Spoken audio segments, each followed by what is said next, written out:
मी इथे जेवण बनवायचं काम करते आणि इथे मी पॅनकेक बनवते, त्याची रेसिपी तुम्हाला सांगते. आणि ही खूप हेल्दी अशी आहे, लहान मुलांसाठी तर खूप छान आहे. आणि इथे लहान मुलं आहे त्याच्यासाठी बनवते, माझ्या स्वतःच्या मुलासाठीही बनवते. तर एका मिक्सरच्या जारमध्ये 1 बनाना, 1 चम्मच ओट्स आणि 2 चमचे गव्हाचा पीठ, 1 चम्मच जॅगरी पावडर म्हणजेच गुळाची पावडर आणि थोडासा दूध, या सगळ्यांना मिश्रण एकत्र करून मिक्सरला बारीक वाटून घ्यायचं आहे.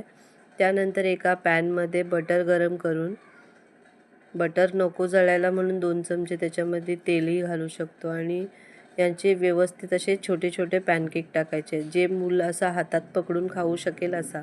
मोठेही बनवू शकतो, पण इथे खूप 2 वर्षाचा बेबी आहे त्याच्यासाठी छोटे छोटे बनवते. आणि हे व्यवस्थित झाल्यावर एकदम खरपूस असे बनतात आणि खूप हेल्दी रेसिपी आहेत, करून पहा. मग टिफिन वगैरे पॅक करून मग मी घरी आली. भेटूया नवीन व्हिडिओमध्ये. बाय.